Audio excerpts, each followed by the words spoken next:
J'espère que vous vous portez bien par la grâce de Dieu. Bienvenue à notre temps de prière.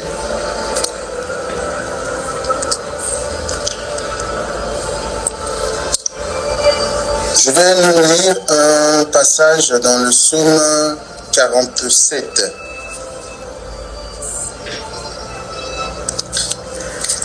Qui, je crois, nous amènera à introduire ce moment dans la présence de notre Seigneur. Psaume 46 plutôt. Dieu est pour nous refuge et force, secours dans l'angoisse toujours offert. Aussi, ne craindrons-nous si la terre est changée, si les montagnes chancellent au cœur des mers, lorsque mugissent et bouillonnent leur eau, et que tremblent les monts à leur soulèvement.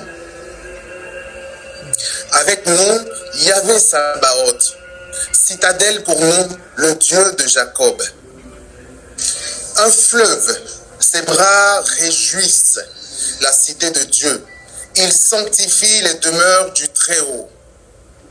Dieu est en elle. Elle ne peut chanceler. Dieu la secourt au tournant du matin. Des peuples mugissaient, des royaumes chancelaient. Il a élevé la voix, la terre se dissout. Avec nous, Yahvé Sabaoth, citadelle pour nous, le Dieu de Jacob.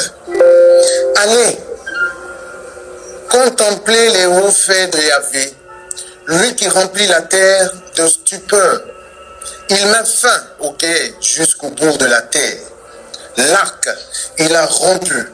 La lance, il a brisé. Il a brûlé les boucliers au feu. Arrêtez, connaissez que moi, je suis Dieu. Exalté sur les peuples, exalté sur la mer. Avec nous, Yahvé Sabaoth, citadelle pour nous, le Dieu de Jacob. Bien-aimés, ce sont avec ces mots du psaume 46 que je nous invite à davantage nous disposer dans la présence de Dieu. Celui-là qui nous aime tant, celui-là qui nous a choisi le premier, celui-là qui a formé pour nous des projets de bonheur et non des projets de malheur, celui-là qui nous convoque chaque vendredi pour se donner à nous entièrement et totalement, celui-là qui te dit ne crains pas, je suis avec toi. Ce même qui te dit qu'il te soutient par sa droite victorieuse et triomphante. Celui-là dont on a écouté les merveilles au travers des témoignages des uns et des autres, parce qu'il n'a jamais arrêté d'agir et il ne s'arrêtera jamais d'agir tant que nos lèvres imploreront son secours et sa présence. Parce qu'il est l'alpha et l'oméga qui nous aime et dont les œuvres et le salut frapperont toujours à nos portes. Ce soir, ouvre la porte de ton cœur. Ce soir, ouvre la porte de ton cœur et accueille celui qui t'a aimé et choisi le premier. Amen. Rends-lui grâce pour ses hauts faits. Rends-lui grâce pour ses bienfaits. Rends-lui grâce pour son amour. Rends-lui grâce pour les moments de joie et même les moments de pleurs. Rends-lui grâce en tout temps. Le psalmiste dit, mon âme exalte le Seigneur et n'oublie aucun de ses bienfaits. Réjouis-toi dans le Seigneur. Réjouis-toi dans le Seigneur. Réjouis-toi dans le Seigneur. Car de jour comme de nuit, il est élevé au-dessus de tout. Car de jour comme de nuit, il est l'alpha et l'oméga. Car de jour comme de nuit, il est celui qui peut, celui qui dit, et cette chose arrive. Il est celui qui tient entre ses mains ta vie et le monde tout entier. Oui, mon âme est une âme. Ce soir, doivent exalter le nom de notre Seigneur pour ses hauts faits et parce qu'il est présent au milieu de nous. Oui, du lever du soleil jusqu'à son couchant. Seigneur, que ton nom soit glorifié. Que ton nom soit magnifié. Que ton nom soit exalté.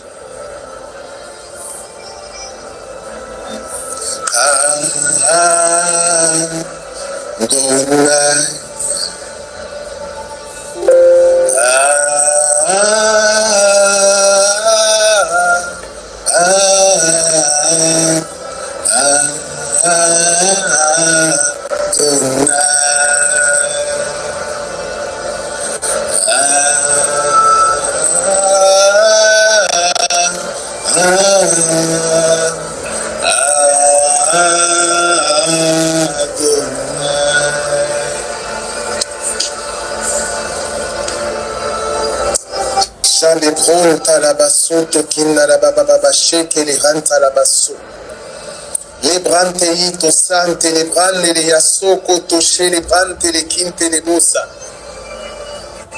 henta le boso toke le branda la yasoto le kate le bosa tata sheke le bon talaba. Seigneur, nous voulons glorifier ta sainte présence au milieu de nous ce soir.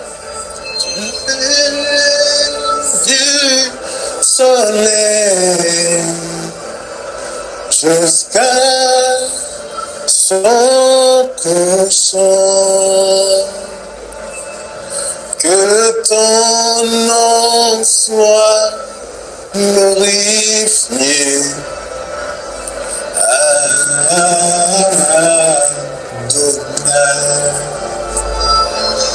Lever du soleil jusqu'à son couchant, que ton nom soit élevé sur la terre comme au ciel.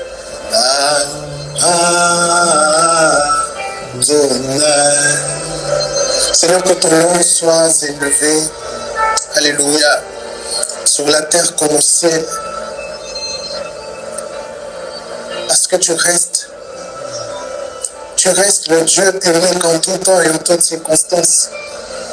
Seigneur, que ton nom soit élevé en ce moment dans nos réalités personnelles, dans nos difficultés, dans nos moments d'action de grâce, de peur ou de souffrance.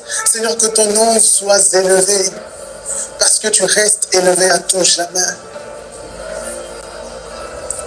Ô Éternel Dieu Tout-Puissant, que ton nom soit béni du firmament jusqu'à ce jour, du commencement jusqu'à ce jour, du début de notre existence jusqu'à ce jour et même jusqu'à la fin. Seigneur, que ton nom soit magnifié parce que tu règnes éternellement. Amen. Seigneur, que ton règne se déploie dans les lieux où nous nous trouvons. Que ton règne ce soir se déploie dans chacune de nos vies. Que ton règne éternel ce soir féconde notre existence et nous amène à une nouvelle dimension avec toi. Seigneur, que ta présence ce soir dans nos vies soit si réelle et palpable que nous n'ayons d'autre choix que de confesser ta seigneurie et ton autorité. Ô Dieu Tout-Puissant, règne à tout jamais au milieu de nous ce soir. Règne dans la vie de chacun d'entre nous connectés. Règne dans la vie de chacun d'entre nous. Siège au milieu de nous et qu'il te plaise, Seigneur, de nous gratifier de toi. Alléluia. Saint-Esprit, que tout te soit en ce moment soumis. Que tout esprit ou forme de distraction soit maintenant par ta puissance et ton autorité sous ta domination, afin que nos cœurs soient entièrement tournés vers toi. Que ce temps ne soit pas un temps rempli de la sagesse humaine, mais soit un véritable moment de manifestation, de démonstration de ta puissance et de ton esprit, afin que notre foi ne repose pas sur la sagesse humaine, mais repose, Seigneur, sur la démonstration de tes œuvres, de ta puissance au milieu de nous, afin que nous soyons amenés par ta grâce et ton secours à une meilleure conversion, à une meilleure disposition, à une meilleure contemplation de ta présence, et que nous soyons transformés au travers de ce que tu nous donnes de contempler. Seigneur, louange et gloire à ton saint nom, toi qui vis, toi qui sièges au milieu de nous, maintenant et pour les siècles des siècles. Amen. Est-ce que quelqu'un peut ouvrir son micro et dire Amen à celui qui siège sur son trône? Amen. Amen. Amen. Amen. Amen. Bien-aimés, je suis content de nous retrouver dans la présence de notre Seigneur Jésus, lui qui est présent dans toute sa gloire, lui qui est présent avec la cour céleste, lui qui est présent avec notre Mère, et qui ce soir certainement fera du bien à chacun d'entre nous. Le thème que nous méditons aujourd'hui, par la grâce de notre Seigneur, est tiré du livre de Matthieu. Nous le trouvons également dans l'évangile de Marc et de Luc. Il s'agit ici de la tempête apaisée. Ce n'est pas un passage inconnu de nous, je le crois, et je l'espère. C'est un passage qui ne nous est pas étranger. Et il plaise au Seigneur ce soir de nous enseigner et de nous parler au travers de ce passage.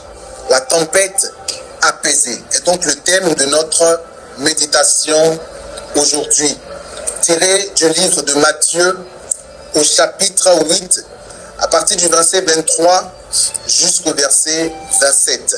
Je vais donc proclamer la parole de Dieu.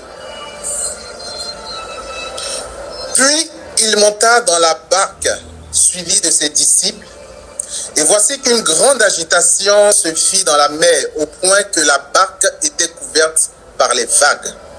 Lui cependant dormait. S'étant approché, il le réveilla en disant: Au secours, Seigneur, nous périssons. Il leur dit: Pourquoi avez-vous peur, gens de peu de foi? Alors, s'étant levé, il menaça les vents et la mer, et il se fit un grand calme. Saisis d'étonnement, les hommes se dirent alors: Quel est celui-ci que même les vents et la mer lui obéissent? Parole du Seigneur. Nous rendons grâce à Dieu. Alors, bien-aimés, voici donc les disciples qui vont faire une expérience avec Jésus, une énième expérience avec Jésus, où ils connaîtront cette tempête qui va les apeurer au point où Jésus finalement calmera les eaux. Remarquons d'entrée de jeu deux attitudes totalement contraires.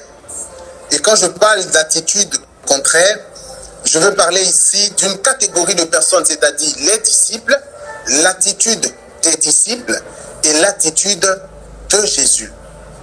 Ces deux attitudes, si nous les regardons de plus près, sont totalement contraires, diamétralement opposées.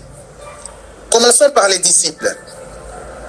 Les disciples, lorsqu'ils sont confrontés à cette tempête, vont se retrouver dans leur peur à être agités. Il y a une agitation qui émane des disciples, et cette agitation est produite par la peur des disciples. A contrario, quand nous regardons l'attitude de Jésus, nous contemplons plutôt un calme reposant qui émane de sa paix, la paix dans laquelle il était plongé. Bien-aimés, prenons cas par cas. Prenons les disciples. Les disciples étaient agités. En réalité, est-ce que les disciples n'étaient pas agités de façon, si tu veux, légitime? Est-ce qu'ils n'avaient pas quelque part raison d'être apeurés? Certains diront oui, certains diront non. Mais je pense que, humainement parlant, on peut le comprendre. Mais lorsqu'on s'inscrit dans une dimension totalement spirituelle, ce n'est pas concevable et ce n'est pas ce que Dieu attend de nous. Allons un peu plus en profondeur. Les disciples étaient apeurés lorsqu'ils ont constaté que la mer était autant agitée. Et finalement, ils se sont retrouvés dans leur peur à reproduire exactement l'agitation qui venait de la tempête. Les disciples ont reproduit l'agitation qui venait de la tempête. Ou si vous voulez, en d'autres termes, l'agitation de la tempête a impacté négativement les disciples au point où eux aussi se sont retrouvés à s'agiter. Une agitation d'abord intérieure et ensuite une agitation dans leurs actes. Une agitation qui émane de leur peur. Bien-aimés, la première des choses à constater ici dans l'attitude des disciples, c'est qu'ils n'ont eu aucune attitude qui émane de l'esprit. Ils ont eu plutôt des attitudes qui émanent totalement de leur peur. Et ce n'est pas nouveau pour nous, parce que chacun d'entre nous a déjà fait l'expérience d'une tempête, d'une situation pareille où nous avons été apeurés au point de produire, d'avoir peur, d'être inquiets et d'être dans une telle agitation. Ce n'est pas nouveau pour nous. Donc on comprend tout de suite l'attitude des disciples. Mais il est important, bien aimé, de souligner que la peur dans la vie d'un chrétien est un danger. La peur dans la vie d'un chrétien est un frein. La peur dans la vie d'un chrétien est un poison. Et la peur dans la vie d'un chrétien l'éloigne de Dieu. Amen. Pourquoi? Parce que la peur va produire, ou du moins, la peur va nous conduire à produire des actes qui sont contraires à ce que Dieu veut que nous produisions comme actes. Je vais vous donner un exemple. La peur peut paralyser quelqu'un. La peur peut obscurcir ton jugement, de sorte à ce que tu perdes la lecture spirituelle que tu dois avoir de la situation dans laquelle tu te trouves. La peur peut justement endurcir également ton cœur, parce que de cette peur naît un manque de confiance qui va s'installer ou qui peut s'installer vis-à-vis de Dieu. Et ce manque de confiance va te pousser à vouloir poser les actes par toi-même, cherchant ta propre voie ou ton propre chemin, t'éloignant finalement de ce que Dieu veut pour toi ou de ce à quoi Dieu t'appelle. Bien aimé, la peur va t'amener également à agir parfois dans la chair, parce que finalement, tu es tellement dans cette peur que tout ce que tu poses comme acte n'est pas réfléchi et émane de ta peur. Si ce qui est né de la chair est chair, ce qui est né de l'esprit est aussi esprit. Si tes actes naissent de ta peur, alors ces actes vont produire des effets qui sont comparables à la peur. Et si la peur produit un effet dévastateur dans nos vies, alors ces actes vont également produire des effets dévastateurs dans nos vies. Amen. La peur détruit donc la vie du chrétien. Mais la peur détruit la vie du chrétien. Je me rappelle de ce témoignage que j'ai déjà eu à faire. Un jour, j'étais allé à la chapelle de mon quartier pour aller faire mon adoration. Et pendant mon adoration, le Seigneur me dit, va prier avec telle femme qui était dans la chapelle. Je me lève, je vais vers la femme. Je la salue, je dis, ah ma soeur, est-ce que tu as un sujet de prière? J'ai un cœur de prier avec toi. Elle me dit, oui, j'ai un sujet de prière. Je dis, quel est ton sujet de prière? Elle me dit, je suis malade. Je veux que Dieu me guérisse. J'ai dit, d'accord, quelle est ta maladie? Et elle va m'expliquer une histoire. Cette histoire, c'était l'histoire d'une patiente de son mari qui est médecin, que son mari suivait, et finalement, cette patiente est décédée. Entre-temps, elle priait pour cette patiente, et puis quelques temps plus tard, à l'annonce du décès de cette femme, elle a été tellement chagrinée que finalement, elle a été victime d'une suggestion de Satan qui lui disait, puisque tu priais pour cette femme qui est décédée, tu vas faire la maladie. À partir de cet instant, est née une peur qui a grandi en elle, qui s'est installée, et le diable a surfé sur cette peur pour maintenant asseoir davantage sa malice en entraînant cette femme dans une oppression. Dans cette oppression, cette femme était hantée par la peur de faire cette maladie. Au point où chaque petit symptôme qu'elle pouvait ressentir dans son quotidien de banal et peut-être même de normal, par exemple, tu as travaillé toute la journée, tu es fatigué, tu as une petite migraine. Si la migraine fait partie des symptômes de cette maladie, pour elle, elle était déjà en train de faire cette maladie. Et c'est comme ça que cette femme était plongée dans cette peur et dans cette oppression. Quand elle m'a expliqué, j'ai perçu par la grâce de Dieu la malice et la manœuvre de Satan. Je lui ai dit, ma soeur, tu n'as aucune maladie, je t'explique ce qui se passe, et en écoutant et en comprenant ce qui se passe, tu seras instantanément libéré de cette manœuvre de Satan, parce qu'il est écrit, vous connaîtrez la vérité et la vérité vous affranchira. Et quand je lui ai expliqué cette vérité, elle a été délivrée au nom de Jésus. Cette femme, à plusieurs reprises, je l'ai rencontrée plus tard, et à chaque fois, elle me disait toujours merci. Bien aimé, la peur dans la vie de cette femme l'a conduit à croire qu'elle allait faire une maladie qui n'existait pas et qui n'était pas son partage. Juste un exemple pour nous amener à comprendre que la peur est donc dangereuse pour nous. Regardons l'attitude de Jésus. Jésus était dans un calme reposant. Un calme reposant. Il dormait à point fermé. Pourquoi? Parce que ce calme reposant est le fruit de la paix dans laquelle il était. La paix qui est le contraire de l'agitation ou le contraire de la peur dans laquelle les disciples étaient. Et regardez, bien aimés, faisons une comparaison. Tout à l'heure, je le disais, les disciples étaient dans une agitation, mais cette agitation vient de leur peur de la tempête. La tempête aussi était justement une agitation, un tumulte. Donc cette agitation de la tempête a provoqué chez les disciples une peur qui les a plongés aussi dans une agitation comparable à la tempête. Et finalement, quand on regarde Jésus, lui, il était dans une paix, et c'est cette paix-là qu'il a donc manifesté quand il va menacer la mer pour que la mer se calme. Où est-ce que je veux en venir? Je veux simplement venir à une chose. Ce que tu es, c'est ce que tu manifesteras. Amen. Tu manifesteras ce que tu es. Amen. Si donc tu es dans la peur, ne t'étonne pas de manifester des œuvres de la peur. Mais si tu demeures et si tu es la paix, si tu es dans la paix, tu manifesteras les œuvres de la paix. J'ai envie de dire, si tu es un homme charnel, tu manifesteras les œuvres de la chair. Mais si tu es un homme spirituel par le nom de Jésus et par son esprit, tu manifesteras les œuvres comme Jésus.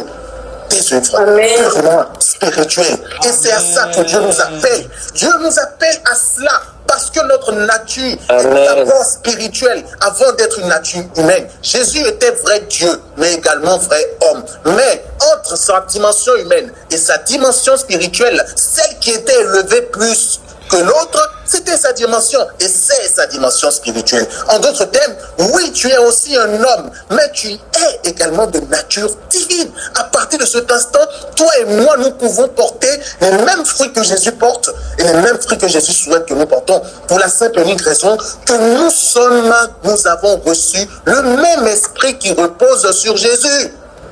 Amen. Amen. Amen. Nous avons reçu le même esprit qui repose sur Jésus.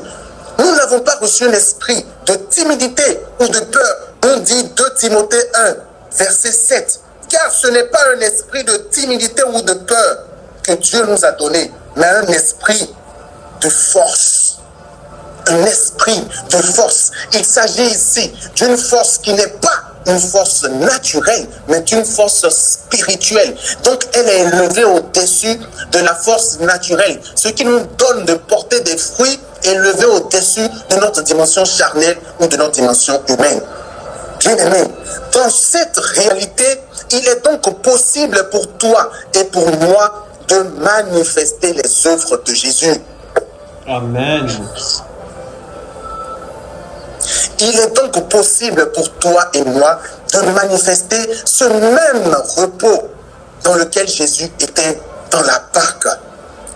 Isaïe dit dans l'un de ses chapitres, c'est dans la tranquillité et le repos que sera votre salut.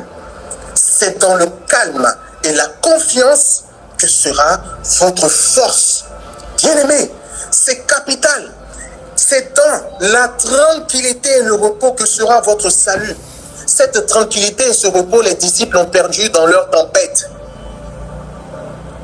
Et dans ces conditions, c'est difficile d'avoir le salut. Tranquillité et repos. Parce que Dieu veut que toi et moi, nous soyons dans ce repos-là, dans son repos. C'est dans le calme et la confiance que sera votre force. Parce que ta force ne se trouve pas dans la peur que tu manifestes, mais ta force se trouve dans la confiance que tu mets dans le Seigneur. La confiance que tu mets dans le Seigneur. Amen. Et c'est pour ça que j'ai envie de te dire quelque chose. Écoute-moi très bien. Ne nourris plus tes peurs. Ne nourris plus tes peurs. Tue plutôt tes peurs. Et nourris ta confiance dans le Seigneur. Ne nourris plus tes peurs. Tue-les. Et nourris plutôt ta confiance dans le Seigneur. Bien-aimé, Jésus, dans cette tempête, dormait à point fermé. Parce que l'esprit qui repose sur lui, cet esprit de force, cet esprit de tranquillité, cet esprit de repos, lui donnait de porter ses fruits. Et c'est ce même esprit dont Dieu nous a gratifiés, afin que nous puissions par sa grâce porter les mêmes fruits. Bien-aimés, évoluons dans notre méditation et regardons en grand 2 maintenant ce que les disciples ont eu à dire lorsqu'ils ont appelé Jésus à l'aide.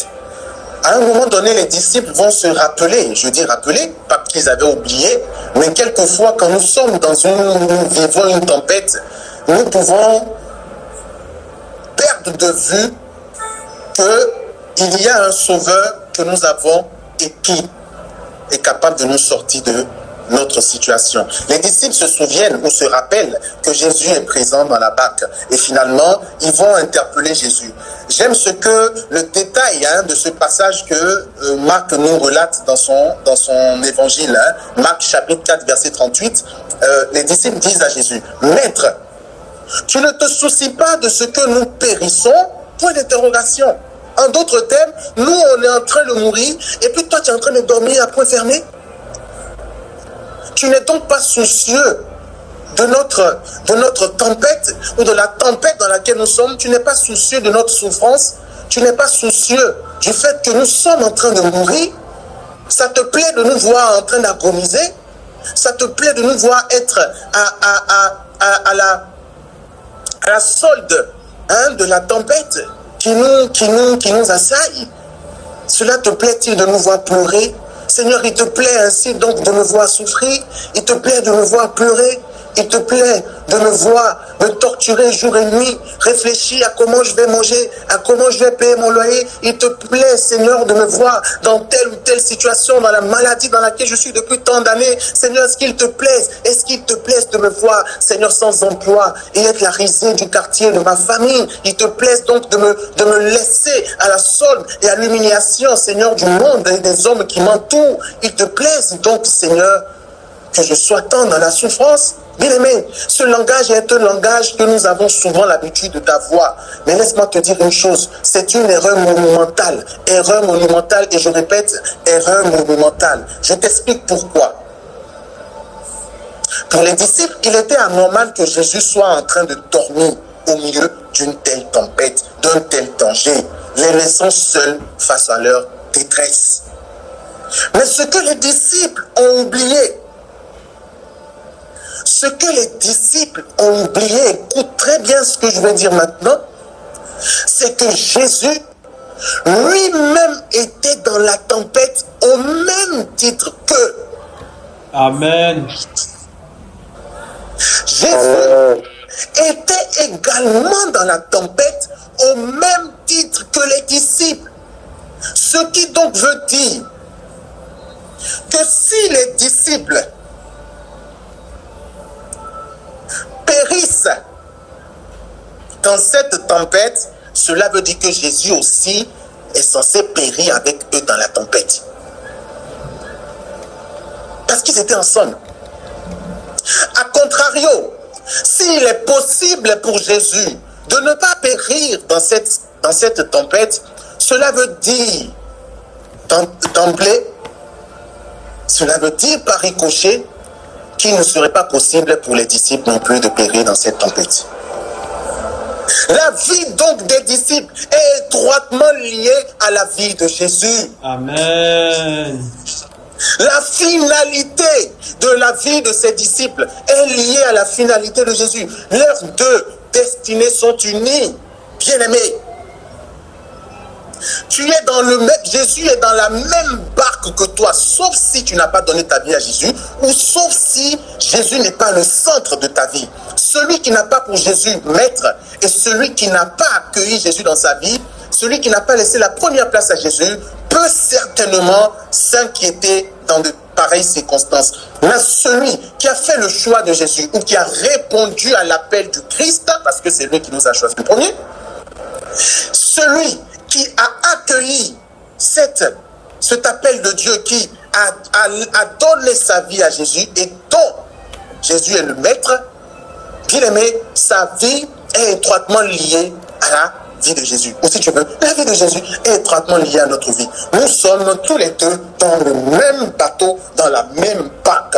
Tu es dans la même barque avec le Seigneur est dans la même barque avec toi. Si tu échoues, c'est le Seigneur qui a échoué. Si tu réussis, c'est le Seigneur qui t'aurait fait réussir. Amen. Amen. Bien aimé, ça veut donc dire qu'en temps normal, il n'y a pas de raison que nous soyons inquiets parce que Jésus est associé à notre destinée pour la faire réussir. Les disciples ont cru que Jésus, ou ont oublié que Jésus était également présent lorsqu'ils disent: ne vois-tu pas que nous allons périr? C'est un peu comme si Jésus était hors de la barque et les regardait de loin, les laissant périr. Et c'est comme ça que quelquefois, lorsque tu es au comble de ta souffrance, lorsque tu es au comble de ta solitude, lorsque tu es au comble de tes blessures, de tes pleurs, de tes lamentations, de tes échecs, etc., tu as l'impression que Jésus vit la situation de loin avec toi, ou même tu as l'impression qu'il ne jette pas un regard de compassion sur ta vie, alors qu'en réalité, ce que tu ignores ou tu as oublié, et j'espère qu'aujourd'hui tu n'oublieras jamais, plus jamais, c'est que Jésus est dans ta barque. Ce que tu vis, il vit également cette chose-là. Amen. Les épreuves que tu vis, Jésus vit également ces mêmes épreuves. Les souffrances que tu connais, Jésus également vit ces souffrances avec toi. Les réalités désastreuses dans ta vie dans lesquelles tu es, Jésus est également au cœur de ces réalités désastreuses. Et la bonne nouvelle, bien aimé, c'est que ce Jésus n'est pas impuissant comme toi et moi. Amen. Amen. Amen. L'autre vérité, c'est que Jésus ne peut jamais périr dans une tempête parce qu'il est élevé au-dessus de tout. Cela veut donc dire que la tempête ou les tempêtes dans lesquelles tu te trouves ne seront pas des tempêtes qui vont t'enterrer. Au nom puissant de Jésus-Christ de Nazareth. Amen. Tu ne seras pas enterré dans ces tempêtes.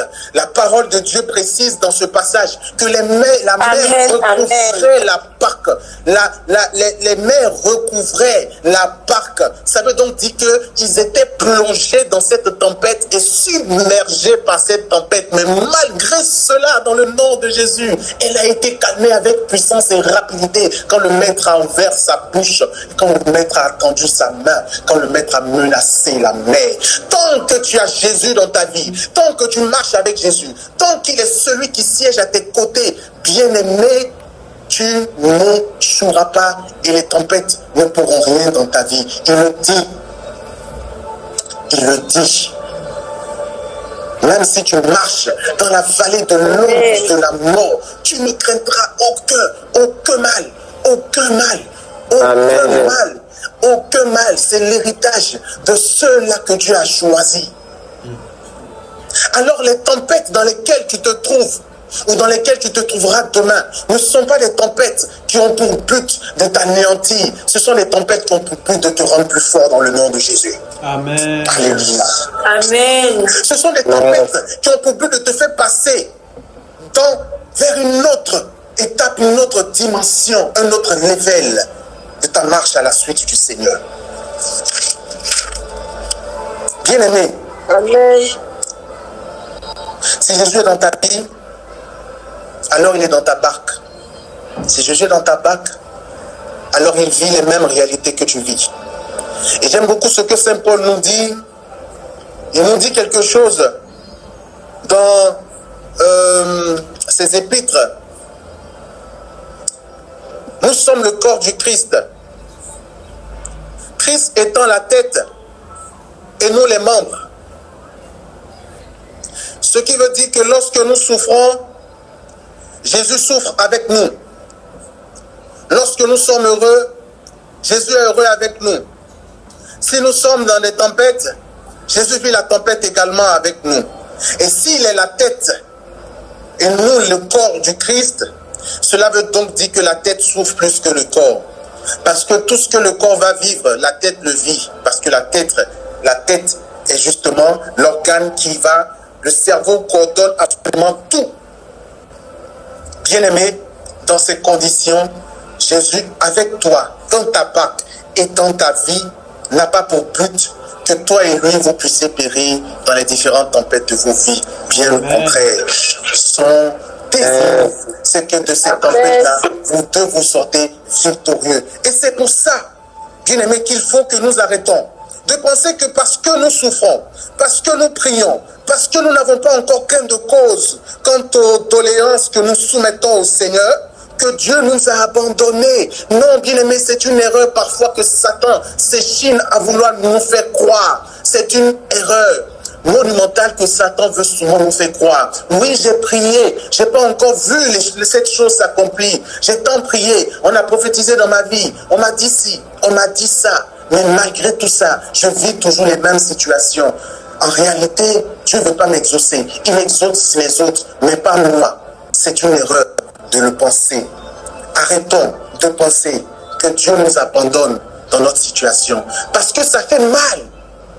Ça fait mal et ça fera... C'est normal. C'est un peu comme si tu soutiens quelqu'un dans sa souffrance. Et cette personne te reproche ton insouciance ou ton indifférence dans sa situation. C'est un peu comme si je m'échine à te soutenir dans ta souffrance ou tu t'échines à me soutenir dans ma souffrance et que derrière je te dise à quel point tu es totalement insensible à ma souffrance. Ça fait mal alors que dans ma chair je souffre avec toi. Ça fait mal alors que dans ma chair je vis la même chose que toi. Et j'ai envie de te dire que Jésus vit la situation pire que toi, bien pire que toi et moi. Pourquoi? Parce qu'il est mort pour nos péchés. Et cette mort-là, le fait qu'il soit mort pour tes péchés, fait que lorsqu'il souffre plus que toi et moi, parce qu'il a porté nos infirmités, il a porté nos souffrances, il a porté nos souffrances. Et la part de souffrance que nous portons à la suite du Christ est insignifiante face à tout ce que le Christ porte pour nous.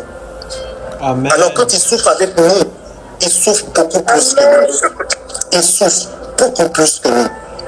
Arrêtons donc de penser que Dieu est capable de nous abandonner. Si Dieu est capable de nous abandonner, cela veut donc dire que Dieu est capable de ne plus nous aimer.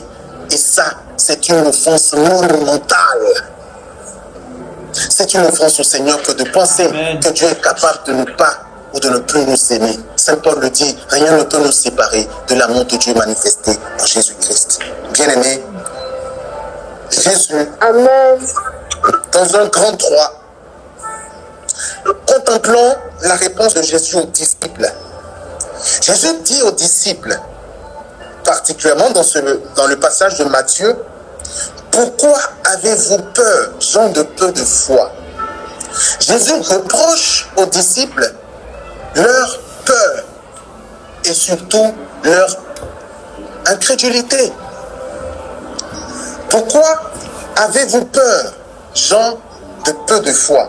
Mais lorsqu'on médite vraiment cette partie, nous allons nous rendre compte qu'en réalité, Jésus ne reproche pas aux disciples d'avoir peur face à la tempête. Non, ce n'est pas tant ce que Jésus reproche aux disciples.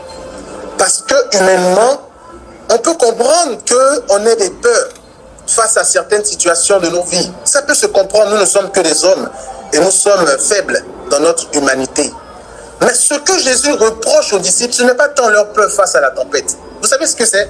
Jésus en réalité reproche aux disciples le fait que dans leur peur, ils aient perdu de vue la réelle signification de sa présence à leur côté. Amen. Je répète, bien aimé, je répète, les disciples, Jésus leur reproche non pas le fait qu'ils aient peur face à la tempête, mais il leur reproche en vérité le fait que dans leur peur, ils perdent de vue la réelle signification de la présence de Dieu à leur côté. Amen. Parce que lorsque tu comprends ce que ça veut dire que Dieu est avec toi, tu ne peux plus accuser Jésus dans la tempête comme les disciples de vouloir les voir ou de vouloir te voir périr dans ta souffrance. Non.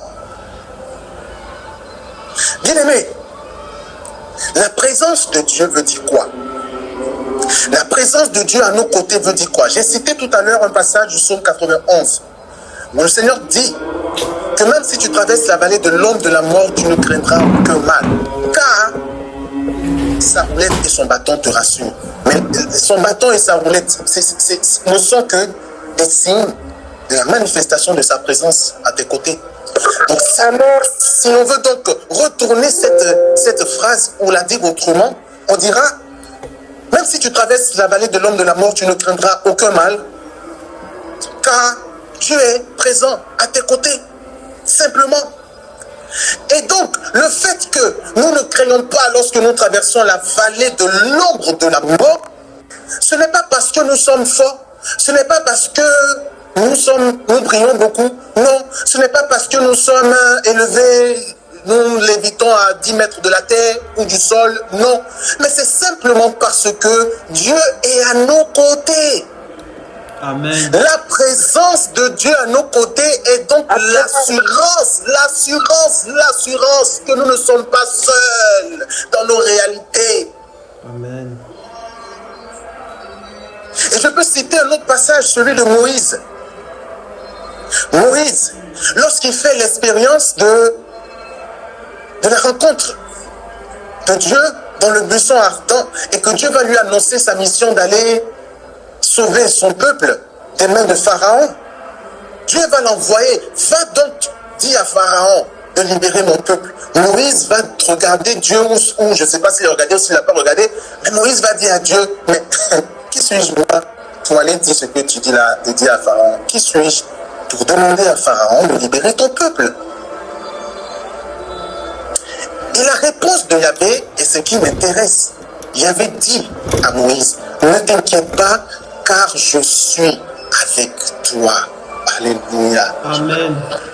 Bien-aimé, la réponse de Yahvé est profonde. Il dit à Moïse, ne t'inquiète pas, car je suis avec toi. Autrement dit, Moïse pouvait s'inquiéter s'il allait dans cette mission tout seul voir Pharaon. Il pouvait s'inquiéter. Mais si il a l'assurance que Dieu est avec lui, ça change la donne. Parce que finalement, Moïse n'est plus un Moïse qui marche en singleton, mais Moïse est un Moïse qui est à nouveau ou à présent investi de Dieu, qui marche continuellement à ses côtés. Son assurance, c'est qu'il n'est plus seul. Son assurance, c'est que le secours ultime de Dieu n'est jamais loin de lui, mais est plus proche de lui qu'il ne le pense. Son assurance, c'est que Dieu qu'il a envoyé marche à ses côtés pour le délivrer et pour agir avec lui, comme si c'était Dieu lui-même qui allait voir Pharaon. En réalité, c'est vraiment comme si Dieu et Moïse vont ensemble main dans la main pour faire cette mission que Dieu confie à Moïse. Mais si on comprend cela vraiment de cette façon, et qu'on comprend que Dieu nous tient la main et qu'il marche avec nous dans les différentes missions qu'il nous confie, si réellement, physiquement, tu pouvais tenir la main de Jésus en allant au marché, en allant à l'école, en allant récupérer tes résultats à l'examen ou à l'hôpital, si tu tenais la main de Jésus, que Jésus tenait ta main dans ces différentes course ou va-et-vient que tu fais tous les jours, quand tu vas demander de l'emploi, que tu vas écrire ton emploi, est-ce que tu t'inquiéterais réellement? Bien-aimé, est-ce que tu t'inquiéterais réellement? Est-ce que tu t'inquiéterais encore si tu vivais la chose ainsi?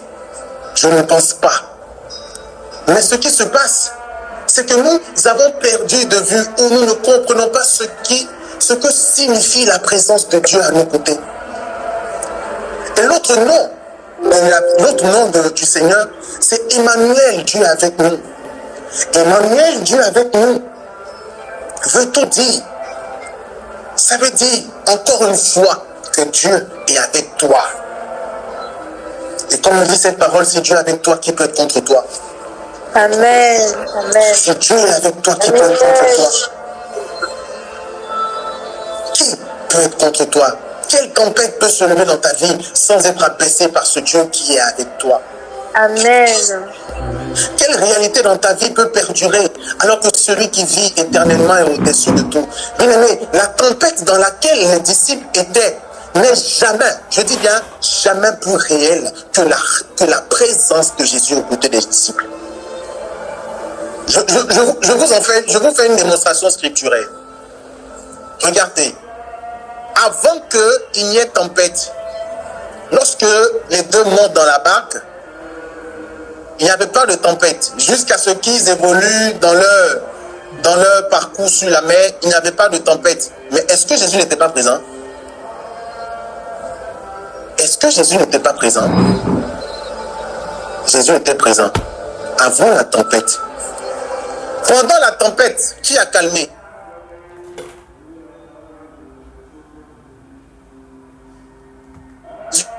Il était donc là avant la tempête. Il était là pendant la tempête. Et il était encore là après la tempête. En d'autres termes, la tempête est née bien après Jésus. En d'autres termes, la tempête a existé bien après Jésus. Jésus a existé depuis de toute éternité avant que la tempête n'existe. Il n'y a donc aucune tempête sur cette terre, peu importe son origine, peu importe quand est-ce qu'elle a commencé, qui soit plus ancienne que la présence de Dieu à tes côtés. Il n'existe pas une tempête qui soit plus ancienne que la présence de Dieu à tes côtés. Raison pour laquelle Jésus reproche aux disciples leur incrédulité. Pourquoi avez-vous eu peur, gens de peu de foi? N'ayez pas peur. Vous ne pouvez pas avoir peur lorsque je suis avec vous. Je suis dans la barque avec vous. Je suis juste à côté avec vous. Je ne suis pas resté sur l'autre rive. Et vous, dans la barque, et vous vous retrouvez à avoir peur. Non, je suis présent à côté de vous et vous avez peur. Dieu est dans ta vie. Pourquoi as-tu peur? Mes bien-aimés, allons encore plus loin. Est-ce qu'on peut encore aller un tout petit peu plus loin? Oui, oui.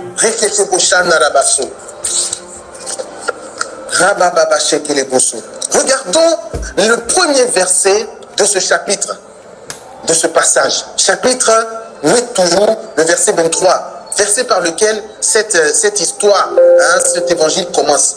Puis, il monta dans la barque suivi de ses disciples. Regardez bien, écoutez bien, je répète.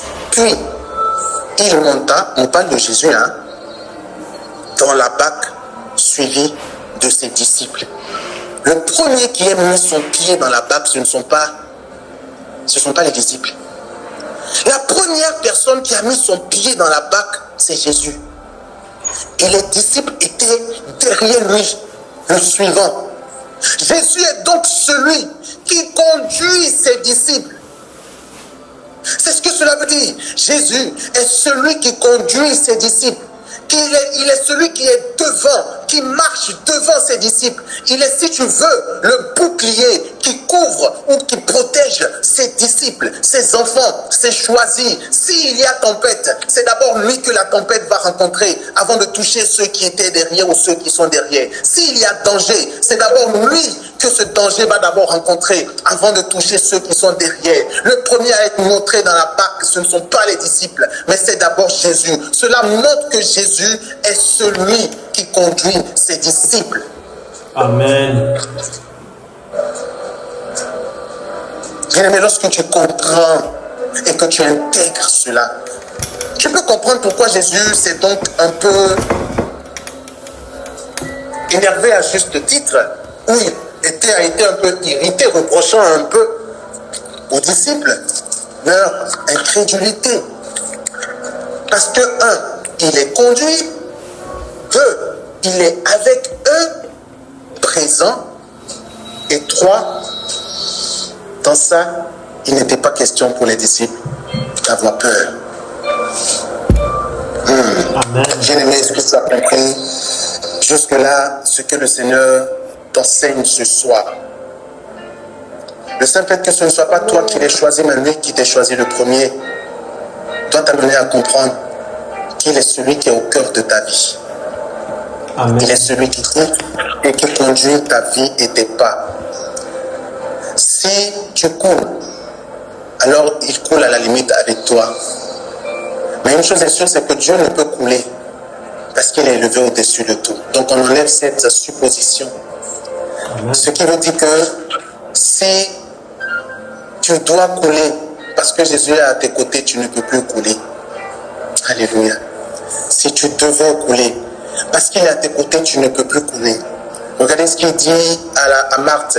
Celui qui croit en moi vivra. Et même s'il meurt, il vivra. Même s'il meurt, il vivra. Celui qui croit en moi ne mourra pas. Et même si quelqu'un croit en moi et meurt, il vivra. Il vivra. La finalité, c'est la vie. La finalité dans ta vie, c'est la réussite. C'est ça, ta finalité. Ta finalité, c'est la réussite. Tu ne dois donc jamais avoir la pensée malsaine qu'un jour, toi, tu peux échouer dans ta vie. Amen. Tant que tu suis Jésus, tant que Jésus est au cœur de ta vie, tant que Jésus est dans ta vie, tu ne peux pas échouer. Et les tempêtes qui se lèvent dans nos vies sont des tempêtes qui vont rapidement s'abaisser aussi vite qu'elles ont commencé. Parce que celui qui est à nos côtés est là pour apaiser toute tempête de nos vies. Amen. Bien-aimé, je veux parler un tout petit peu du silence de Dieu. Je veux parler un tout petit peu du silence de Dieu parce que les disciples ont été un peu révoltés contre le Christ parce qu'il dormait. Le sommeil dans lequel le Christ était plongé peut symboliser pour eux ou peut représenter le silence de Dieu. Et dans ce silence, les disciples trouvaient qu'ils étaient totalement un peu abandonnés face à ce tumulte dans lequel ils se trouvaient. Mais laissez-moi plutôt vous dire une chose, vous rappeler quelque chose que vous savez certainement déjà. Le silence de Dieu n'est jamais égal à son absence. Amen. Le silence de Dieu n'est jamais et ne peut jamais comparable ou comparé à son absence. Ce n'est pas parce que il y a un silence. Regardez, ce n'est pas parce que Jésus dormait et qu'il ne parlait pas ou qu'il ne réagissait pas que cela veut dire que Jésus était absent. Est-ce que parce qu'il dormait, il n'était pas présent? N'était-il pas présent? Oui. Donc son silence n'est pas égal à son absence. Et le plus important, ce n'est pas tant que Dieu parle ou ne parle pas. Le plus important, c'est que Dieu soit présent dans ta barque. Est-ce qu'il est présent dans ta barque? Peut-être que tu n'as pas donné ta vie à Jésus. Peut-être que tu n'as pas donné ta vie à Jésus. Peut-être aussi que tu avais laissé des aspects de ta vie sans le contrôle de Dieu. Peut-être aussi que tu as empêché Dieu de prendre le contrôle dans certains aspects de ta vie. Si c'est le cas, corrige-le, dis maintenant et dis-lui, Seigneur, prends maintenant la place. Rentre dans ma barque, dans ces aspects-là où je ne t'avais pas laissé la place. Si c'est le cas, c'est le moment de corriger ça. Même bien-aimé, si tel est que Jésus est dans ta barque parce que tu lui as laissé la première place, son silence ne veut pas dire qu'il est absent. Bien au contraire, son silence est un langage divin.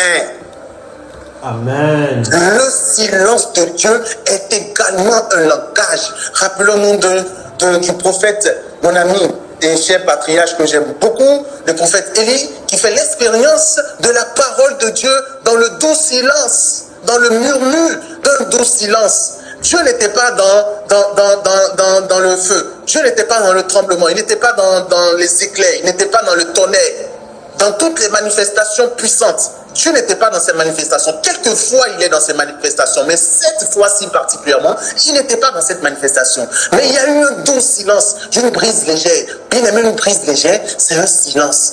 Un silence. un silence. Mais ce silence est tellement profond que finalement, il devient ou il porte une dimension de la présence de Dieu. Alléluia. C'est un silence qui est tellement profond et puissant qui n'est pas comparable aux autres silences ou aux autres formes de silence. Mais c'est un silence dans lequel il y a quelque chose, alléluia, qui manifeste, qui représente et qui atteste la réelle présence de mon Dieu. En définitif, dans le tonnerre, dans le feu ou dans la tempête, dans le grondement ou même dans ce que tu appelles silence, dans ta détresse, Dieu parle. Dieu est présent, sa présence est réelle.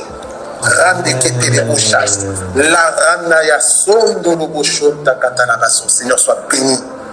Et bien aimé, quand tu intègres cela, tu ne te retrouveras plus comme les disciples à reprocher à Dieu d'être en train de dormir. C'est-à-dire que même dans son sommeil, il est capable de calmer la tempête. Son sommeil, qui est un silence parlant, est déjà un silence capable de calmer la tempête dans laquelle tu te trouves. Amen. Bien-aimé, Dieu veut que nous puissions grandir dans la compréhension de ces réalités et que nous puissions véritablement basculer de l'autre bord. Il faut que tu bascules de l'autre bord. Il faut que toi et moi nous puissions basculer de l'autre bord. Je vais vous raconter une histoire. Un témoignage que j'ai déjà eu à faire à plusieurs reprises. C'est lorsque j'ai traversé à une époque de ma vie beaucoup de tumultes, beaucoup de tempêtes. J'en ai eu beaucoup. Et puis un jour, dans l'une de mes tempêtes, je priais avec Alice Berger, mon épouse, et elle m'a donné une parole de la part du Seigneur. Elle m'a dit, ainsi parle le Seigneur, je te donne ma paix. J'ai dit, Amen Seigneur, Amen. Amen, je reçois ta paix. Et puis j'ai reçu sa paix, j'ai accueilli sa paix, et puis on a dormi. Le lendemain, on frappe à ma porte à la première heure. C'est la nouvelle qui nous réveille. Une mauvaise nouvelle, une très mauvaise nouvelle. En réalité, cette mauvaise nouvelle, à l'écoute de cette mauvaise nouvelle, je me serais peut-être déjà évanoui, ou j'aurais peut-être piqué une petite crise, ou avoir une panique qui ne dit pas son nom. Certainement que mon cœur se serait mis à s'emballer dans tous les sens, et que mon corps aurait suivi le rythme de mon cœur, et se serait retrouvé à trembler, comme si j'étais en train de danser, ou comme si j'étais en transe.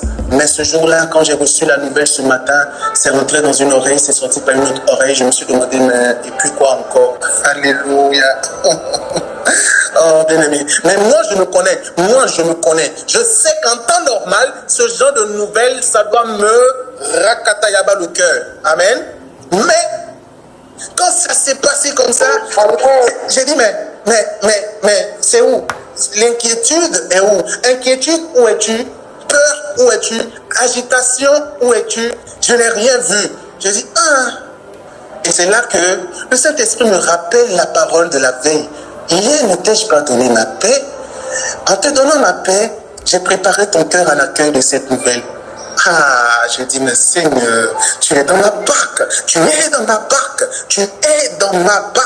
parce que tu m'as préparé à cette nouvelle, à la tempête, et tu m'as donné avec toi de pouvoir dormir dans la barque. Donc toi et moi, on s'est couchés finalement, et puis à l'annonce de cette nouvelle, on ronflait ensemble.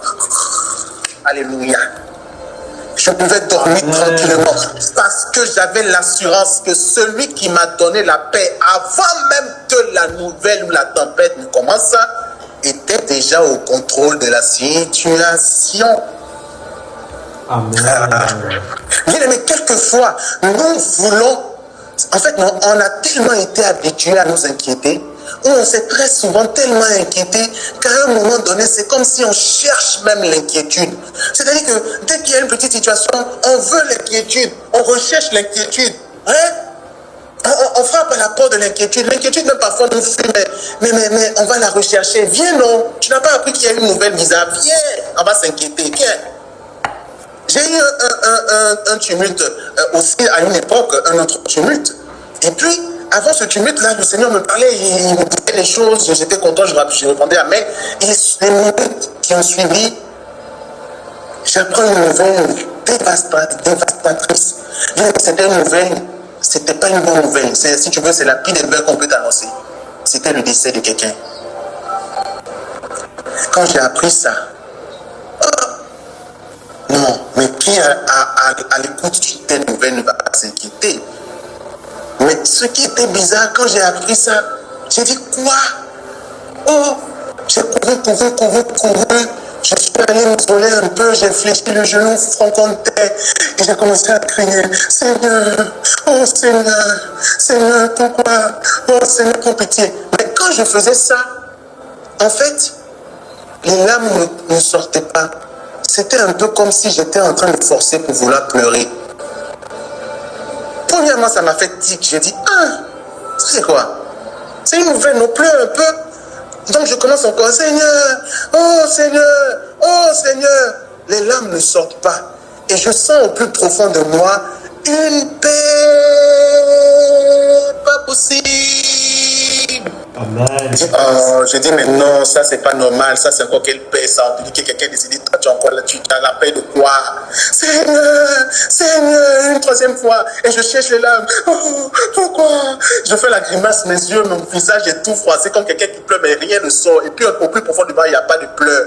Mon cœur n'est pas triste, mon âme n'est pas triste. Donc là, j'ai dit, ok, bon, j'ai compris. Et puis je me suis relevé. Il n'y avait rien à essuyer. Donc je me relève, je rentre encore à l'intérieur. Et là, le Seigneur me dit, mais tu veux pleurer quoi? Tout à l'heure, je ne t'ai pas dit que j'avais ma main sur telle personne. Pourquoi tu veux pleurer? Et laisse-moi te dire une chose. La personne dont je parle, cette personne qui était partie, le Seigneur l'a ramenée à la vie. Amen.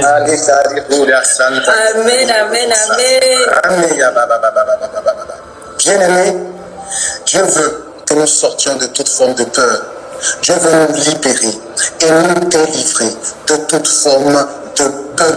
Dieu veut nous délivrer de toute forme de peur afin que nos cœurs soient dans sa paix et dans le repos de Jésus, que nous puissions dormir dans toutes les tempêtes de nos vies et que ce soit les autres qui soient inquiets. En fait, non, toi tu dois te retrouver dans la position de Jésus quand tu es dans une tempête et les autres qui ne comprennent pas ton langage ou qui ne partagent pas la dimension de ta foi doivent se retrouver dans la position des disciples pour venir te dire, toi là tu es normal. Qu'est-ce qui ne va pas chez toi?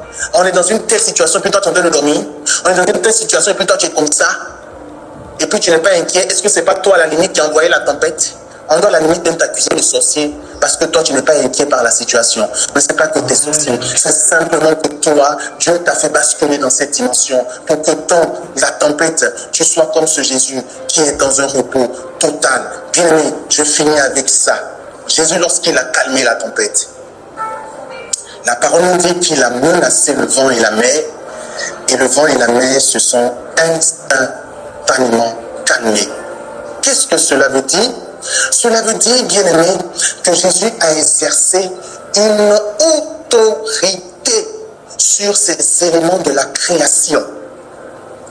S'adresser à la mer et s'adresser au vent, qui sont des éléments de la création, cela t'amène, cela doit nous amener à comprendre que tout élément de la création a une dimension de vie en lui.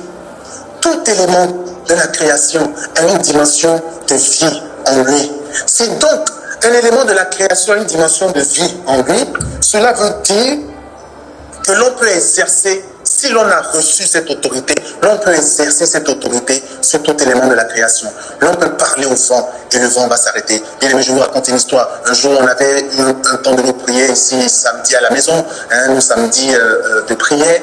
Et puis après ce samedi de prière, certains sont rentrés à la maison et il y avait d'autres qui étaient encore là. C'était en période de pluie. Et pendant cette période de pluie, il y avait la pluie qui avait commencé à tomber. Certains sont rentrés, d'autres étaient encore là. Et puis, on ne savait pas comment faire. On s'est dit, bon, de la pluie, c'est calme, on est descendu, on dit, on va raccompagner. Puis quand on arrive au bas de l'immeuble, la pluie reprend de plus belle. Et puis là, quelqu'un dit, mais, hey, et si on arrêtait la pluie?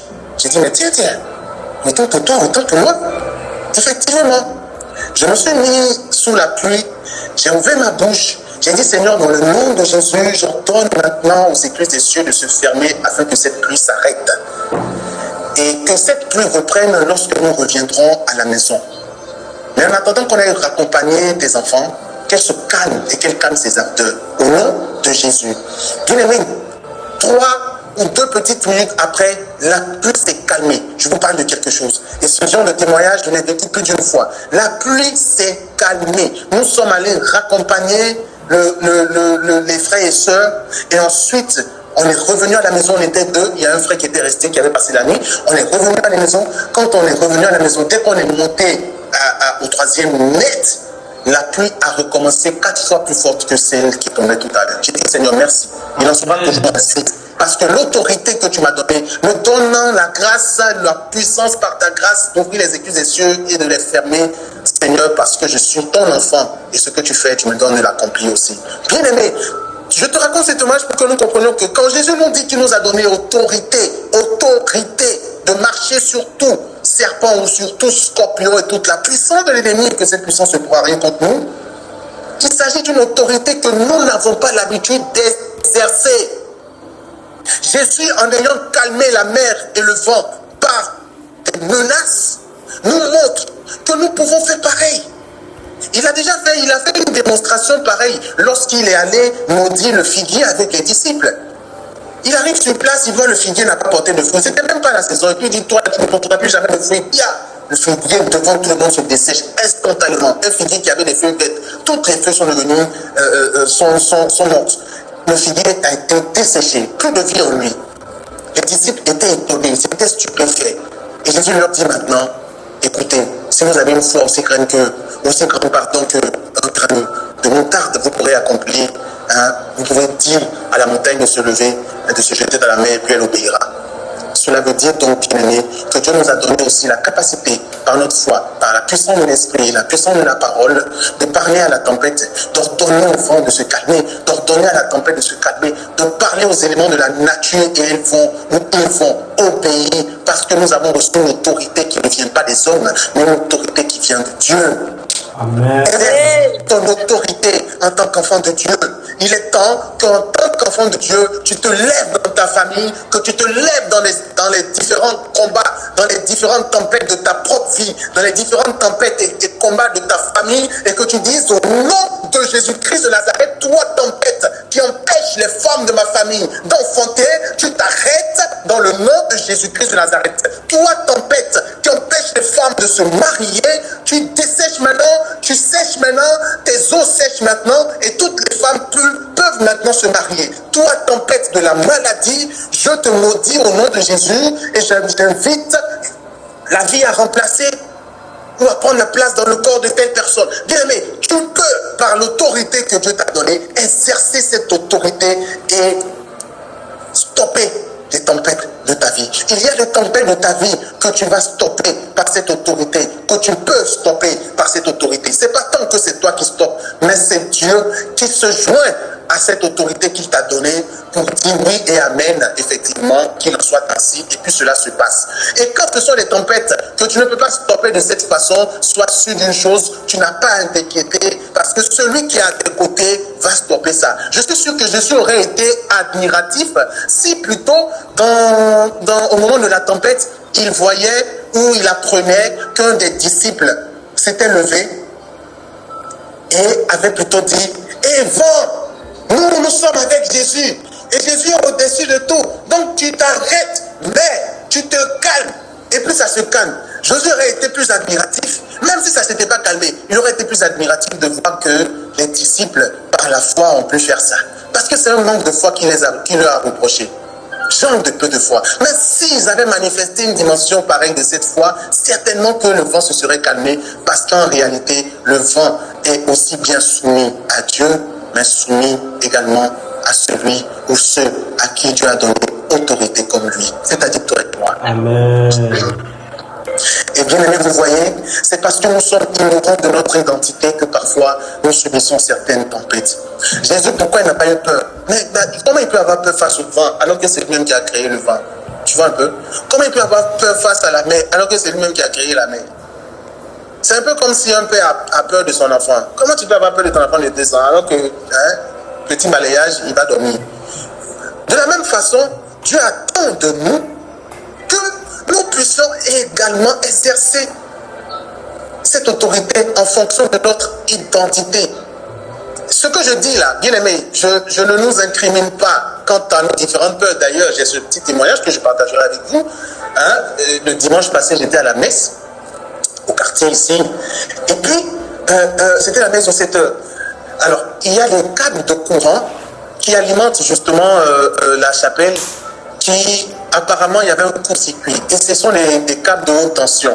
Donc, on était tous dans la chapelle pendant la messe et on voyait les éclairs. Parce que quelquefois, je ne sais pas comment ça se passait, mais en tout cas, le court-circuit là, ça produisait des éclairs.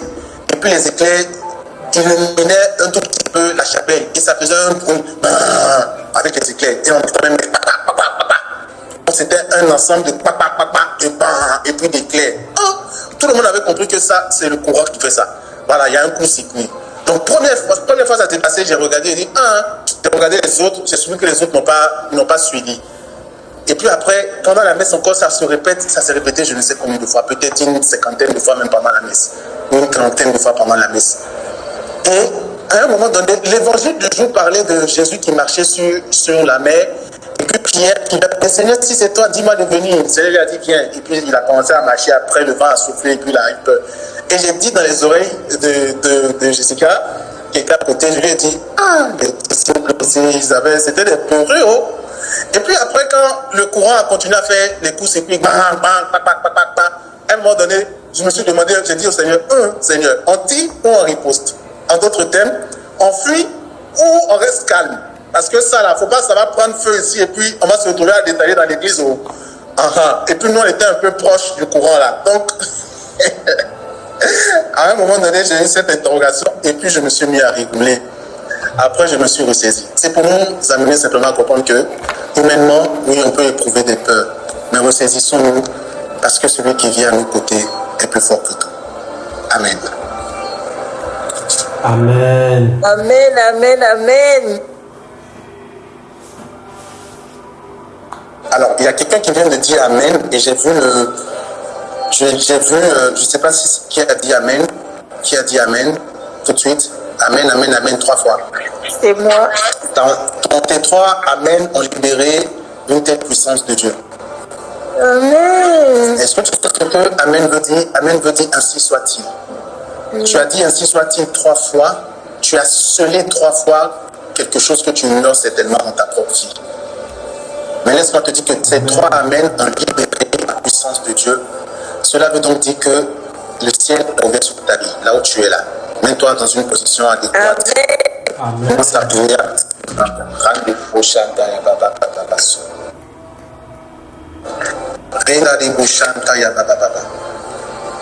Ah Seigneur, que ton nom soit béni. On peut ensemble prier encore un tout.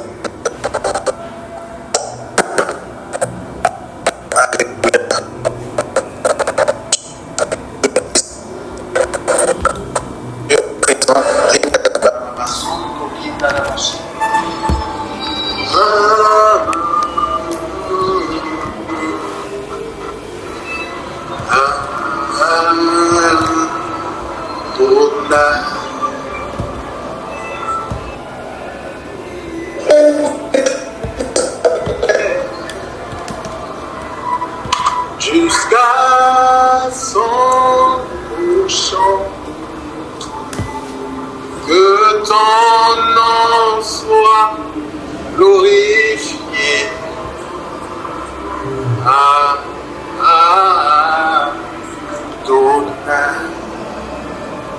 Accueille le Seigneur dans cette présence. Ouvre ton cœur. Ouvre-lui ton cœur. Laisse-le prendre toute la place. Si tu ne sais pas quoi dire, demeure dans ce silence. Si tu as des paroles qui remontent de ton cœur que tu as envie d'adresser au Seigneur, ça peut être des paroles jaculatoires, ça peut être une action de grâce. Laisse-toi conduire. Laisse-toi conduire. Il y a des personnes qui vont vivre une présence puissante du Seigneur. Je ne sais pas dans quelle position vous vous trouvez, Mais il y a certaines personnes que je vois dans mon esprit, que le Seigneur me montre, qui sont à genoux prosternés. Et je vois au-dessus de ces personnes une nuée, qui est la présence glorieuse de Dieu. Beaucoup seront particulièrement saisis dans cette présence. Laisse-toi aller, laisse-toi. Alléluia, il est présent, il est là. Laisse-toi aller.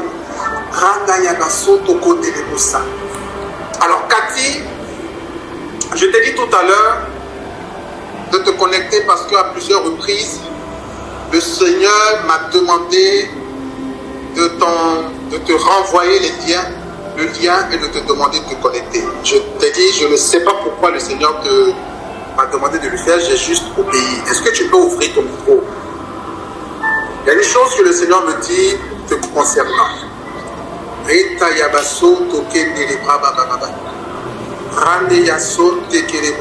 Est-ce que Cathy est là? Oui. D'accord. Alors, est-ce que ces derniers temps, tu as vécu je vais appeler ça comment? Est-ce que tu as traversé des moments beaucoup difficiles ces derniers temps, particulièrement difficiles? Oui. D'accord. Il y a une chose que le Seigneur me dit qu'il veut faire pour toi maintenant. Il dit qu'il veut te consoler. Il veut consoler ton cœur. Les épreuves que tu as vécues, les difficultés que tu as vécues, t'ont particulièrement touché au point où, au plus profond de toi, il y a comme quelque chose qui a été brisé.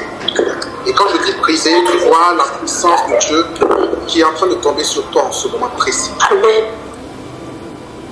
Amen. Le Saint-Esprit qui te visite maintenant a pour but principalement de consoler ton cœur. Pose une main sur ton cœur. Vraiment, on n'a pas besoin de prier même pour ça. Pose simplement une main sur ton cœur et accueille. Est-ce qu'en ce moment précis, tu ressens quelque chose particulièrement? Est-ce que tu ressens, quand je dis tu ressens quelque chose, je vais t'expliquer. Il y a quelques manifestations peut-être que tu vis sans te rendre compte que ça vient de Dieu.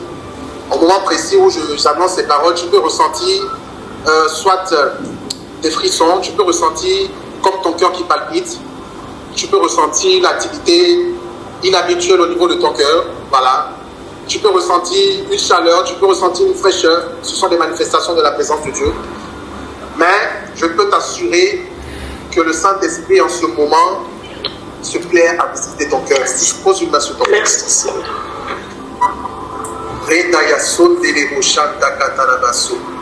Ainsi par le Seigneur, je te relèverai. Amen.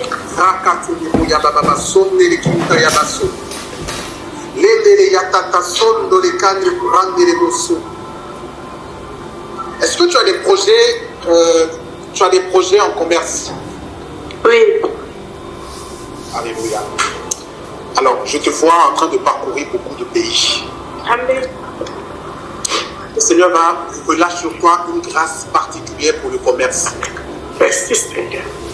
Pendant que je parle, je vois la puissance de Dieu qui est relâchée maintenant. Cette puissance de Dieu, c'est pour te donner de prospérer dans le commerce. Amen. Tu vas prospérer dans les commerces. Toi, tu fais partie des personnes qui vont faire les affaires. Ça va marcher. Les gens ne vont pas comprendre pourquoi et comment tu fais pour que ça marche. C'est une grâce pour ce jour précis. Le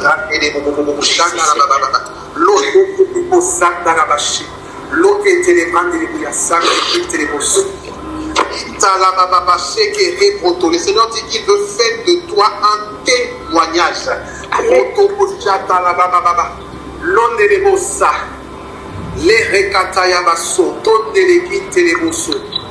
Et je te le dis comme ça parce qu'au sein de ta famille, tu fais partie des personnes que Dieu a choisi d'élever dans ta famille. Amen. Particulièrement, je dis bien particulièrement, je ne connais pas la vie des gens de ta famille, mais particulièrement. Toi particulièrement, Dieu va faire de toi ainsi dans ta famille. Un vrai témoignage dans ta famille.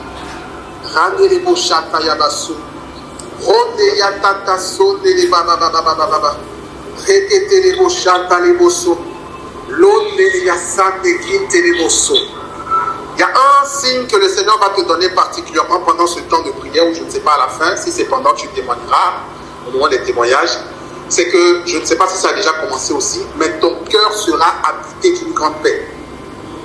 Je ne sais pas comment tu es venu connecter, je ne sais pas quel était l'état de ton cœur quand tu t'es connecté, mais particulièrement avant de partir, tu vas ressentir une paix particulière,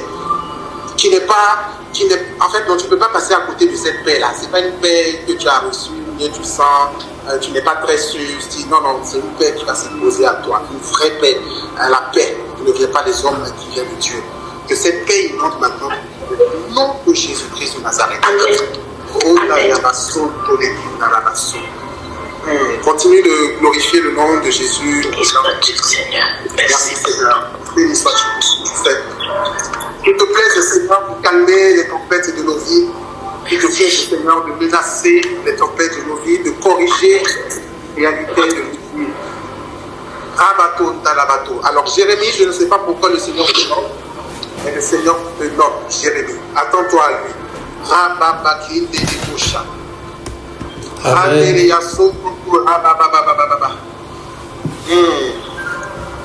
Alors, il y a une tempête qui est en marche vers toi, Jérémie.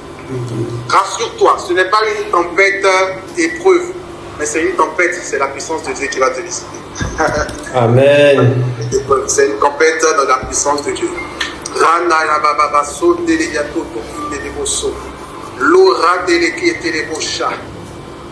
Merci Saint-Esprit de souffler. Merci de souffler, Seigneur, sur nous. Il y a des personnes qui ne vont pas, il y a des personnes qui peut-être traversent des tempêtes. Dieu ne va pas forcément calmer ces tempêtes aujourd'hui, tout de suite. Dieu va maintenir ces tempêtes et il y a une raison précise. C'est que Dieu veut se servir de ces tempêtes pour vous amener à produire les fruits que Jésus a produits dans la barque. Donc Dieu se sert de ces tempêtes pour vous faire shifter de sorte à ce que vous soyez, que vous grandissiez justement dans la façon dont vous vivez, ou dans la façon dont certains vivent les tempêtes, de sorte à ce que ce ne soit plus vous qui subissez les tempêtes, mais que ce soit plutôt vous que vous ne subissez plus les tempêtes et que parmi ou dans les tempêtes, que vous soyez comme Jésus. Il se sert de quelques tempêtes que certaines personnes traversent. Mais il y a une tempête particulièrement que le Seigneur calme dans nos vies aujourd'hui. C'est qu'il va particulièrement répandre sa paix dans nos cœurs. Sa paix va envahir nos cœurs au point où toute forme de tempête qui existait en nous, qui existait dans nos cœurs, depuis je ne sais combien de temps, des peurs qui nous assaillaient continuellement, des peurs qui ne nous lâchaient pas, qui tantôt apparaissaient, tantôt disparaissaient, des agitations internes, des inquiétudes passagères ou souvent présentes. Au nom de Jésus, toutes ces tempêtes dans nos cœurs ce soir prennent fin, parce que celui qui siège au milieu de nous se plaît à terre ou à faire taire ces tempêtes dans nos cœurs et à apporter la paix et le calme au milieu de nous. Ton cœur maintenant est habité de la paix de Dieu. Et toute forme d'agitation est bannie dans le nom de Jésus-Christ de Nazareth pour que tu retrouves un calme reposant, un sommeil reposant. Il y a des gens même qui étaient tellement dans la peur que finalement, dormir même devient compliqué à cause de leur peur. Se reposer la nuit devient compliqué à cause du stress. Dans le nom de Jésus, tu passes maintenant d'un autre bord parce que Dieu te délivre de la peur. Dieu te délivre de la peur, de l'agitation et te donne sa paix. Lorsque Jésus a dit aux disciples, pourquoi avez-vous peur? Il a d'abord calmé leur propre peur avant d'aller calmer la tempête. Alléluia. Alléluia. En leur disant, pourquoi avez-vous peur? C'est d'abord leur propre peur qu'il a calmé. Leur propre agitation qu'il a calmé avant de s'attaquer à la tempête. C'est ce qu'il fait pour toi ce soir. Rakataya bababababaso. Rakataya soneleboto. Garde la même position qui te plaise. Garde la même position qui te plaise. Alors Claudia, je ne sais pas pourquoi le Seigneur te nomme, mais attends-toi à lui. Alléluia. Le Seigneur dit qu'il veut te visiter particulièrement ce soir. Je ne sais pas De quelle façon? Il est probable que tu vives une effusion de l'esprit. Certaines personnes vont vivre une effusion de l'esprit. Une effusion de l'esprit n'est rien d'autre qu'une visitation du Saint-Esprit qui vient nous rejoindre et qui vient nous baptiser de son feu, de sa puissance. Jésus disait, vous recevrez une puissance, celle du Saint-Esprit qui descendra sur vous. Cette puissance n'est rien d'autre que la présence de Dieu qui veut se faire réelle, qui veut se faire palpable, qui veut se faire vivante, agissante et opérante dans nos vies. Et lorsque Dieu nous donne de le rencontrer par cette effusion, parce que toute effusion est une rencontre avec Dieu, il veut justement que nous soyons davantage conscients et conscientes de sa présence. Toute effusion a donc des manifestations qu'on appelle des manifestations de l'Esprit Saint. Ce sont des manifestations par lesquelles l'on peut reconnaître la présence de Dieu, reconnaître la visitation de l'Esprit Saint. Je vais en citer quelques-unes pour te permettre de discerner ce que tu vis peut-être déjà par la grâce du Seigneur. Tu peux ressentir de la fraîcheur, parce que le froid fait partie, quand le Saint-Esprit souffle dans la dimension du vent, on peut ressentir du froid. Tu peux ressentir de la chaleur. Quand le Saint-Esprit visite dans la dimension du feu, tu peux ressentir de la chaleur. Tu peux aussi ressentir ce que certains appellent des frissons ou la chair de poule. Voilà, ça fait partie également des manifestations associées à la puissance de Dieu qui nous visite. Tu peux ressentir également des palpitations au niveau de ton cœur ou une petite agitation de ton cœur qui s'emballe un peu. Hein? C'est ce que Romains 5,5 dit, l'amour de Dieu est répandu dans nos cœurs par le Saint-Esprit. Et quelquefois, cette manifestation peut se manifester aussi avec des larmes. Donc tu vas te mettre à pleurer. On ne t'a pas frappé, c'est juste que tu es rempli de l'amour de Dieu qui est dans ton cœur. Alléluia. Et au milieu de toutes ces manifestations, il y en a d'autres également, mais ces manifestations sont les plus courantes. Tu peux, dans la même visitation, vivre et à la fois chaleur, fraîcheur, frisson, chair de poule, pleurs, ça peut basculer d'un à l'autre. Tout ça n'est rien d'autre que, ou ne sont rien d'autre que des manifestations de la présence de l'Esprit qui nous visite. Et lorsque Dieu nous visite par son Esprit, c'est pour agir dans nos vies. C'est pour agir dans nos vies. C'est pas juste pour nous faire sentir la chair de poule ou bien la chaleur. Non. Ce sont des œuvres réelles que Christ opère dans nos vies par son Esprit. Des œuvres réelles, tangibles et palpables. Et nous amène justement à vivre ce rapport, cette connexion où nous sommes unis à lui par le même esprit. C'est une réalité spirituelle qui transforme nos vies. C'est le Saint-Esprit qui transforme nos vies. Et tout ce que Dieu peut opérer, tout ce que Dieu opère dans nos vies, toute œuvre de salut est accomplie par la puissance de l'Esprit. Alors recevez dans le nom de Jésus, parce que Dieu se plaît aujourd'hui à nous visiter également dans la dimension de sa puissance pour opérer toute œuvre de salut dans chacune de nos vies. Je vais inviter quelques personnes à ouvrir leur micro pour ceux qui parlent en langue, afin que nous puissions encore, dans cette atmosphère, élever vers le Seigneur des cantiques pour des paroles inspirées.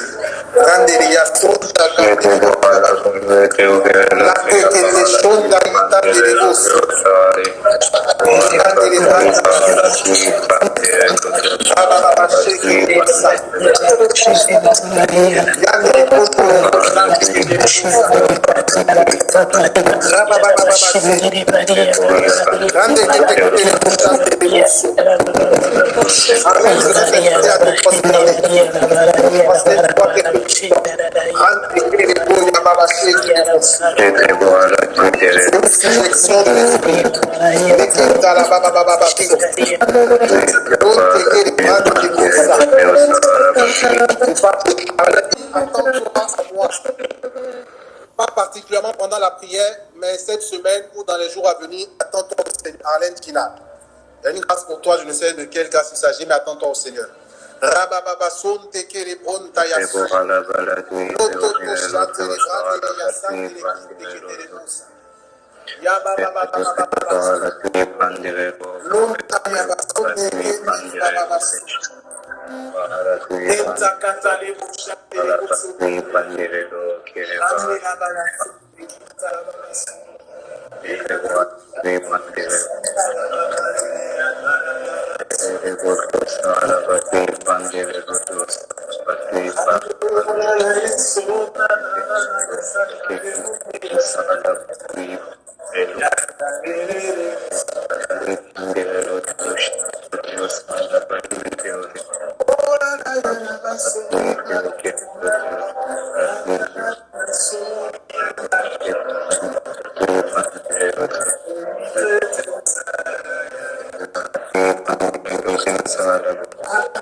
Que ton nom soit glorifié.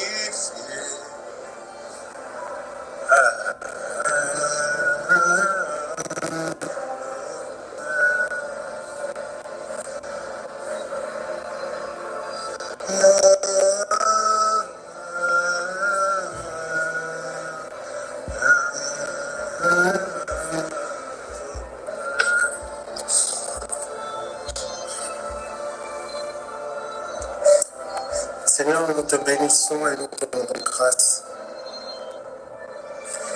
Nous célébrons ta seigneurie et ton autorité. Merci pour ta présence à nos côtés. Merci pour ta présence dans nos vies. Merci pour nos tempêtes, toutes les tempêtes de nos vies que tu apaises. Merci pour celles que tu utilises pour nous fortifier dans la foi, nous amener à porter beaucoup de fruits. Merci pour nos cœurs particulièrement, que tu remplis de ta paix, que tu remplis de ton amour. Merci pour les œuvres infinies, pour les effusions de l'Esprit. Merci pour ton amour et ta présence à nos côtés. Seigneur, nous te remercions particulièrement pour ce jour, pour ce moment que tu nous donnes de passer en ta présence. Nous te remercions pour tout ce que tu opères en souveraineté qui demeure caché à nos yeux. Merci pour ton esprit qui continue, Seigneur, d'opérer et d'agir dans nos vies. Nous voulons te rendre toute la gloire. Nous voulons te rendre l'honneur, la puissance et la majesté pour tes œuvres glorieuses, puissantes et belles. Merci pour ces enseignements. Merci pour ta parole, qu'elle puisse dans nos vies porter des fruits infinis pour notre salut et pour ta plus grande gloire. Amen. Amen. Amen. Alors nous allons prendre quelques minutes.